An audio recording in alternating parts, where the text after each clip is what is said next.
Well, I've never said it was fraud, so I've always just said it's unlawful, right? Just follow the law.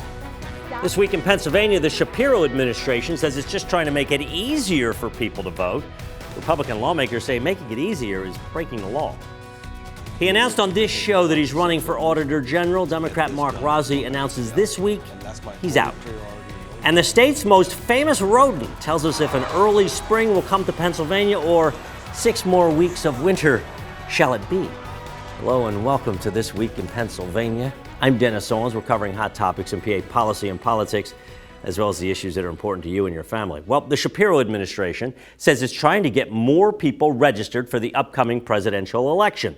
Education and participations are its mantra. But Republican lawmakers say when it pertains to elections, the governor should be more focused on legislation. This is the state's new voter education toolkit. Important dates, information in English, Spanish, even Chinese. It wants high turnout in this high-stakes election. The eyes of the world are on Pennsylvania on Election Day because we are such a significant swing state. The Shapiro administration recently expanded voter registration at PennDOT offices. We want to make it easier for eligible voters to be able to participate in our democracy. Renew your driver's license and you'll automatically be offered voter registration. You can opt out. Previously, citizens had to opt in. We know that increased voter participation strengthens our democracy. Perhaps, but who has the muscle to make that switch? You don't have carte blanche powers here. Republican State Rep Dawn Keefer is the lead plaintiff on a federal lawsuit arguing executive overreach. The Constitution says the time, place, and manner of elections is determined by lawmakers, not governors, not presidents. You don't get to write these laws. You don't get to change these methods unless you go to the legislature and you get the power to do so. The Secretary of State disagrees. The legislature did authorize some time ago the Secretary of the Commonwealth to work with the Secretary of Transportation for the format and form and all the rest of automatic voter registration. Keefer's one of 24 Republicans on the suit and sees the PennDOT switch as just the latest in a series of illegal changes to voting process implemented by Democrat governors and Supreme Court. It's drawing the line. So if we don't do that, right, our powers as legislators continue to be eroded. But after 2020, public confidence was eroded in part by some GOP lawmakers who claimed the election was stolen. Keefer blames last-second rule changes and inconsistencies among the 67 counties. Well, I've never said it was fraud, so I've always just said it's unlawful, right? Just follow the law. But a lawsuit challenging get-out-the-vote efforts might seem like Republicans want less, not more people to participate. Keefer insists that's not true. I want everybody to register to vote, everybody that's eligible, and I have all kinds of groups around my community that do that. Even in these contentious times, there are a few things that everybody agrees on. You must register to vote. Deadline to do that for the primary is April 8th, and the primary election itself is April 23rd. Election officials are still looking for poll workers, and this week marked Help America Vote Day. Secretary of State visited a couple polling locations, encouraging anyone who is eligible to step up, especially in a presidential election year. When you have higher turnout, you obviously have more voters and the possibility of longer lines, and you want to avoid lines as best you can. Will make you feel good, doing your civic duty and helping the community. It's a gift just to be there and take a part in something that it's a need to be done. Schmidt says each polling location should optimally have at least 5 poll workers. Former State House Speaker Mark Rossi has abandoned his pursuit of the Auditor General's office. He announced that this week and endorsed Philly State Representative Malcolm Kenyatta. The state Democratic Party endorsed Kenyatta last month. Mark Pinsley is also running in the Democratic primary. Incumbent Tim DeFore is the only Republican in the race. Rossi says he's battling depression, is stepping away to focus on his mental health. He is not running for the state house again. He endorsed his ex-wife for that seat. Well, the Pennsylvania Supreme Court sent back to the lower court a case involving taxpayer funds and abortions. Pro-choice advocates are calling it a signal that the high court will eventually find a constitutional right to abortion in Pennsylvania. Specifically, though, it sets aside a 1985 high court decision that bans the use of state Medicaid dollars for abortion, except in cases of rape, incest, or to save the mother's life. The ruling is said to be a victory for Planned Parenthood and the abortion clinic operators who sued. We're going to discuss this issue in greater depth later in this show. Well, they are called small games of chance, but they are big fundraisers for fire companies, legions, VFWs, and the like. A bill would let them accept cashless payment and credit cards for gambling. Currently, by law, they can only take cash or checks. House and Senate bills would let these groups take credit cards or payment apps like Venmo. The bills have support from fire departments, but some law enforcement officials are concerned about allowing credit cards, how it would hurt people with gambling addictions. The state's Department of Corrections lowered the minimum age to be a corrections officer trainee from 21 to 18 years old. The change comes as state prisons and local jails face low staffing levels, highlighted by several high-profile prison escapes in PA in the past year. According to the Corrections Department, 25 other states hire prison officers at the age of 18, and all applicants must still pass medical and background screenings. A new bill would create an online tracking system in PA for evidence in sexual assault cases, including rape kits. The online database would be accessible to survivors and certain authorized users. It would also have a website with information and services to assist survivors. Any entity involved in collecting sexual assault evidence would be required to participate in that tracking system. Well, after the accidental deletion of data servers impacting 2 state agencies, the state attorney general being asked to investigate, lawmaker Seth Grove sent a letter to Attorney General Michelle Henry asking for a review of the incident. The files were deleted by an Office of Administration employee who was working at home. This affected state police and the state retiree website. Most of the data was recovered, we're told, and we're told no personal financial information was compromised. Well, we taped this on Friday. Former President Trump will be in Harrisburg next Friday. This weekend, President Biden was scheduled in Ohio to mark the 1-year anniversary of the horrific Norfolk Southern train derailment. It happened last February 3rd in East Palestine, right over the Pennsylvania border. Intense fire burned toxic chemicals on board, raising concerns about the environment and potential health problems for people in that area. Norfolk Southern says it has since put more than $100 million toward efforts to help the surrounding community recover. Well, more than 30,000 people gathered at Gobbler's Knob in Punxsutawney for the big reveal early Friday morning. And among the guests, Governor Josh Shapiro, who proclaimed Phil as the state's official meteorologist. This was the 138th Groundhog Day celebration, the first one way back in 1887. And this is only the 21st time that Phil hasn't seen his shadow. He's declared an early spring. Coming up next, Governor Shapiro will engage in another annual tradition, delivering his budget address Tuesday. What we should be looking for. We'll talk about that after the break. If we don't address this now, it means tax hikes for you in the future. Well, on that good note, welcome back to This Week in Pennsylvania. Joined now by Republican State Representative Seth Grove of York County, GOP Chair of the Appropriations Committee. Thanks for being with us. Thank you. And Mark Steer, Executive Director of the left-leaning Pennsylvania Policy Center. Thank you for being with us. I'm going to start with you. That comment was from Nate Benefield. You're left-leaning, he's right-leaning, Conservative Commonwealth Foundation, talking about a future in which we're going to need tax hikes like in 2 years, and that seems to be a problem, and he's urging restraint when it comes to Governor Shapiro's budget address, which is coming on Tuesday. To that you say what? Well, I think everyone should understand that no matter what Governor Shapiro says, if the state keeps doing what it's doing, at some point the $13 billion surplus that we have right now, including the rainy day fund and the general fund surplus, will run out. If we do some of the things that I think Governor Shapiro is going to propose, it may run out a little bit sooner, but I think we're good through 27, 28. What happens if it runs out sooner? You know, technically tax is a 3-letter word, but in Harrisburg it's a 4-letter word. Right. Well, I think if we raise taxes and if we have to, we can do it in a way that doesn't affect low-income and middle-income people. How do you do that? We have a plan called the Fair Share Tax Plan, which raises taxes on on income that rich people have, like capital gains and dividends and business profits and estates and royalties. Our plan raises the tax rate on that, cuts the tax rate on wages and interest. It would give 50% of Pennsylvanians a tax cut. It would raise almost $3 billion, half of it from the top 1% and and 75% from the top 5%. I have a feeling the guy to my right, Seth Grove, Appropriations Chairman, Republican, you buying that? And what are you looking for from Josh Shapiro's budget? What are you concerned about? Because he's already signaled there's going to be some high-ticket items, public school, K through 12, higher education, mass transit, just to name a couple. So I think for that you'll need a constitutional amendment to break the uniformity clause in the state constitution. So you're talking about that tax, the tax. Right. You're minimum of 2.5 years, 3 years out for a constitutional amendment rolling. If you can get agreement between a House and a Senate that is split parties. And on that, for you're kind not of stuff. likely to, right? Correct. So that's not going to happen. I think Mr. Stair is correct that you're going to need massive tax increases in the future to fund this level of spending. We have $12 billion in surplus, $6 billion in the rainy day, $6 billion in budget surplus.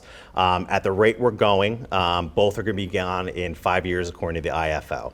If Josh Shapiro does a minimum of a $1 billion increase this fiscal year, you will see that drop to about 3 years. Both those funds will be gone, and a increase in the structural deficit to around $8 billion. Let's give folks a sense of the number. So Tom Corbett's last budget 10 years ago was just under $30 billion. It was $29 billion. Josh Shapiro's going to go north of $45 billion in this one. What do you say to people who say that's just that's too much, too fast? And here's the funny thing: we've actually been slowing the growth of government in Pennsylvania. In fact, back in the 15 years before Governor Corbett took office, we spent 6.6% of the state's gross domestic product from the state government. 6.6. Under Governor Corbett, it dropped to about 6.22. Under Governor Wolf, it dropped a little bit more. So we've actually been restraining spending. Look, numbers always go up. There's economic growth, there's inflation. The key thing is how much of the state's economy is the state government taking? And it's not taking more than it used to. In fact, it's taking a little bit less than it did in previous years. What do you say to that, Mr. Appropriations Chairman? We're at the point where the spending is outpacing revenues. It's happened for a while, and it's going to increase. If you look at the very conservative numbers the IFO put out, if you grow government at 3.4%, that's just normal spending, and revenue growth at 2.2%, you automatically have a huge imbalance that's going to require massive tax increases to fill those voids. You need to be able to slow that growth. We put in $2.2 billion of education funding the past 2 years. DHS budget over the past $6 billion extra on top of what we did. And it's going to be more now. Right, and you do a penny increase this year, it's historic, right? Department of Human Services has grown $6.6 billion since pre-pandemic. Those costs are not affordable to regular taxpayers who are feeling a lot of burden economically and once right we now. commit to a program in 23-24, that's putting everybody in the future kind of on the hook for that. It's the big problem with government. Out of all that spending that you cited, for going from $29 billion to $45 billion, what have we solved? Has there been a decrease in poverty? Has education institutions improved? Has any government program worked to solve what it was out there to solve? I can think of one. First of all, I'd say a lot of government programs work and help a lot of people. Our medical assistance programs are much more efficient. Our long-term care programs much more efficient because of actions we've taken. But the most important thing I want to talk about is we have to talk about the deficit in public investment. We are fourth from the bottom in higher education spending in the entire country. We have the most unequal schools in the entire country. The General Assembly has been punting that issue for years and years. The courts have now said we have got to fix the way we fund K-12 education. There's money to do it. The tax we proposed, in fact, is constitutional because it's not a graduated tax. It's just a different tax rate on different kinds of income. That's one option. There are other options. The key thing, though, is if we don't fix our spending deficit, we will see slower growth in the state. We'll see more people leaving. We've got to educate our students at K-12 level, higher education, workforce training, because not everyone goes to college or should go. That's critical to the future of our economy. Tell me, though, and the federal government just announced this week it went over $34 trillion in debt, and the numbers we just talked about on the state level. Am I to believe that all that money that's being spent both federally and at the state, all those programs are terrific? Because I never hear of anybody saying, give us that money back. That program didn't work. Where's the accountability piece in a lot of this? We've done that. As I said, in Pennsylvania, we've had really effective changes in the way we do medical assistance and long-term care, and we're serving a bigger population that has grown much faster than the spending, despite the fact that medical care keeps getting more expensive. But just to be clear, you're like, we're on the ship towards new taxes, but new taxes is only fair. When When the top 1% pay 6% of their income in state taxes, and you and I pay about 12%, and the poorest people in Pennsylvania pay the highest rate in the entire country of 15%, then all I'm saying is, if the rich just paid the same rate you and I did, we'd have more than enough money to fund all the things we're talking about. Final word to you, Representative Grove. Final word. If you look at Shapiro's budget, he's setting himself up to be president of the United States on the backs of Pennsylvania taxpayers. When the surplus runs out, it's during his reelection for governor of Pennsylvania.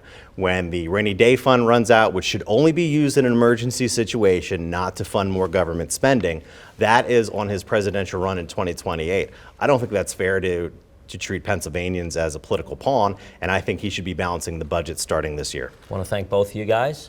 Budget address on Tuesday. We'll certainly be covering it. Back here next week to talk about it as well. Stay right there. Much more when we come right back.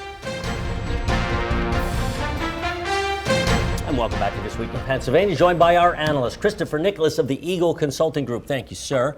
Brittany Crampsey of Crampsey Communication. Thank you for being with us. Our lead story, Dawn Kiefer and a number of House Republicans suing about who can tinker with elections and election processes. So the governor says voter registration at PennDOT, it's automatic, it's easy, it's secure, and we're going to get more people engaged in the process. But lawmakers say we're supposed to be the ones that talk about elections, not governors. And then they also sued President Biden in that for some of his use of third-party groups to get out the vote type things. Well, Republicans had the majority in both chambers of the legislature for decades, and they chose not to do anything. They chose not to make our elections easier to operate. They chose not to institute something like automatic voter registration. They've had an opportunity. They can pass a law that prohibits the governor from doing that. They haven't been able to do that. So this is really just a lot of chatter, I think. I think it's part of the growth of the imperial executive branch. Josh Shapiro is just in a hurry. Even though he was a member of the legislature, he doesn't really think he needs them to co-govern, except when it gets him out of welching on a deal like with the school choice plan. That's the legislature's problem. He can't do it by himself. So when we first talked about this, I said this would be a nothing burger. Should have gone through the legislative process, but it didn't. And so far we see that the number of people registered pretty even in terms of the data actually shows a tick more Republicans, not a lot. It's pretty much even. I think the Shapiro administration is gaming the system because they're telling us specifically who's registering by this method. They don't tell us how the voter breakdown by other methods, but this one they are, because they want us to all pat him on the back for doing this.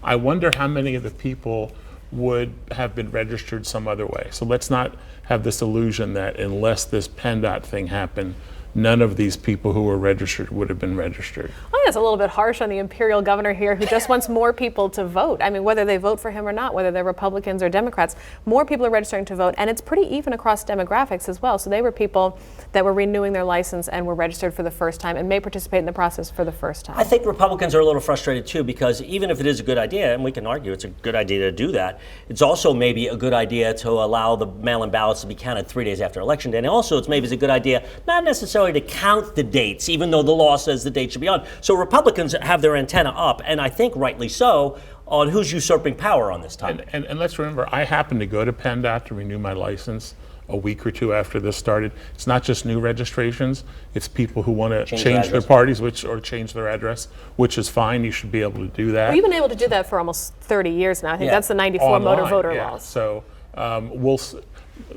the proof is in the pudding, as they say. Let's see how many of these people vote. Let's see if the Shapiro administration breaks out their voting participation by this separate group come November. Okay, hold right there. You're going to talk about a Supreme Court ruling on abortion. Stay right there. We'll be right back. Welcome back to This Week in Pennsylvania. More with our analysts, Chris and Brittany. Again, thanks for being with us. Now, it was a 200-some-page decision this week by the Pennsylvania Supreme Court involving abortion, Medicaid funding of abortion. Please, you've got 15 seconds. Explain the dang thing. I'm only going to need another 10 minutes after that 15 seconds, but it is a long opinion. It was a little bit confusing as well. So in a few of the opinions, justices said things like they believe the Pennsylvania Constitution guarantees the right to abortion. But that wasn't the question that they were deciding in this ruling. What they decided this week was that abortion providers have standing to sue on behalf of their patients. So that means that the case can proceed forward on Medicaid funding. They believe that a Medicaid ban on abortion violates the equal rights. And finally, they decided that abortion will likely become a right in our Constitution when it gets back to them. It didn't happen yet, but they were very clear on what's going to happen when that case gets back. So the path has been laid down. So There's no secret about what the state Supreme Court is going to rule when it gets back to them. this was a 3-2 decision of a seven-member court. You had a vacancy, and this was decided before one of the other justices was there. Pennsylvania's Abortion Control Act was passed in the early 90s. Nothing's ever really changed that. The court has ruled before that you can't use state and federal government funding to pay for abortions, and that's where Medicaid came in, because that is government paid like that. So that's the niche we're talking about. It doesn't impact women who have private insurance or get their insurance through the armed forces, that sort of stuff. So it's a small group, but you're right, the justices, the Supreme Court is 5-2 Democrat, have kind of broadcast what's coming next. Telegraphed it. But it's been long-standing in Pennsylvania that no tax dollars will be used to fund abortions, and these are Medicaid dollars. I guess, is that lower income women? That's correct. So women living in poverty since 1985 have not been able to use their insurance to receive the full spectrum of sexual and reproductive health care. It creates a different health care system for women with low wages than women with higher wages, and it's simply unconstitutional. So do you think that long-standing practice is going to soon go by the wayside of not allowing tax dollars in Medicaid to pay for abortions? It may be a couple of steps, but we know where the Supreme Court is going to rule on this. They ruled very, very clearly. And frankly, it's overdue. I mean, these women were denied access to care without any of the wraparound services that they needed. No paid sick leave, no paid maternity leave, public schools that are underfunded, pre-K. Medicaid is for the poor and the indigent, and the indigent. So you can't get paid leave when you're not working. Okay? Well, I do, and we do want to point out, I forgot, Planned Parenthood PA is one of your clients. So yes, but that's why you're so knowledgeable on the topic. We are out of time on that. Thank you so much for joining us. If you missed anything, thisweekinpennsylvania.com has it all. Hope to see you next week on This Week. We've got a budget address this week.